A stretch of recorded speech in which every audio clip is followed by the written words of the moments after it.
আজ বিকেলে রাজ্য বাজেট পেশ করবেন অর্থ প্রতিমন্ত্রী চন্দ্রিমা ভট্টাচার্য। কি থাকবে বাজেটে, খুব গুরুত্বপূর্ণ একটা প্রশ্ন, কারণ মনে রাখতে হবে 2026-এর আগে এটা শেষ পূর্ণাঙ্গ বাজেট। মহার্ঘ ভাতা নিয়ে কোনো খবর থাকবে, এই লক্ষ্মীর ভাণ্ডারে টাকা বাড়ানোর কথা কিছু থাকবে, যে কোনো প্রকল্প নিয়ে নতুন কোনো খবর থাকবে। খুব স্বাভাবিক সেরকমই কিছু থাকতে পারে, তার কারণ এরপরেই তো ভোট, এবং যদি কিছু বাড়তি থেকে থাকে তাহলে প্রকল্পের সেই বিষয়টি নিয়েই প্রচারে যাবেন তৃণমূল নেতা কর্মীরা। কি থাকতে পারে, হিসেব কি বলছে জানবো। আবির রয়েছে সরাসরি আমার সঙ্গে। আবির,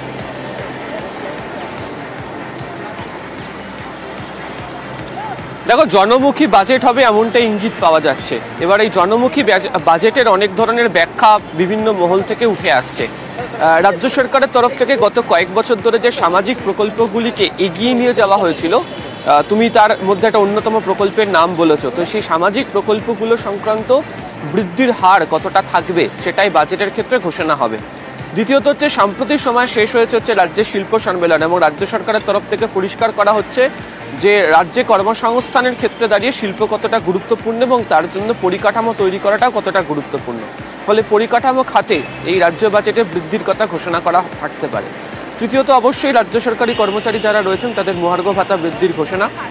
গত বাজেটে আমরা দেখেছিলাম যে লোকসভা নির্বাচনের আগে মহার্ঘ ভাতা, লক্ষ্মীর ভাণ্ডারের মতো ইস্যুগুলোর ক্ষেত্রে বৃদ্ধির কথা ঘোষণা করা হয়েছিল।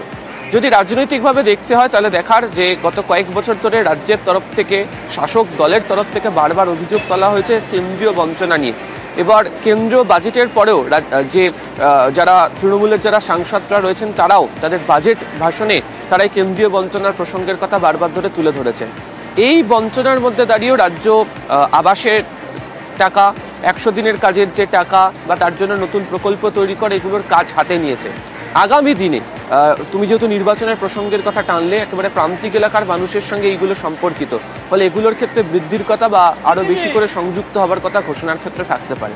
তো সর্বোপরি যে বাজেট আজকে রাজ্য বাজেট পেশ করা হতে চলেছে, সেই বাজেটের ক্ষেত্রে একেবারে প্রান্তিক অংশ থেকে শুরু করে যারা মধ্যবিত্ত মানুষজন তাদের সুবিধা হবে রাজ্য সরকারি প্রকল্পগুলোর সঙ্গে যেগুলো জুড়ে থাকে সেইগুলো সংক্রান্ত বৃদ্ধির কথা ঘোষণার সম্ভাবনা থাকছে।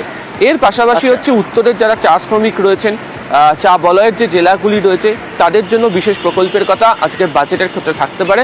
তবে প্রশাসনিক সূত্রের খবর, এই বাজেটেও চমক দেবে রাজ্য সরকার, অন্তত আগামী বছর যেহেতু নির্বাচন রয়েছে, শেষ পূর্ণাঙ্গ বাজেট, ফলে জনমুখী চমক নিয়ে এই বাজেট ঘোষণা হতে চলেছে এমনটাই সূত্রের খবর। অতনু, ধন্যবাদ।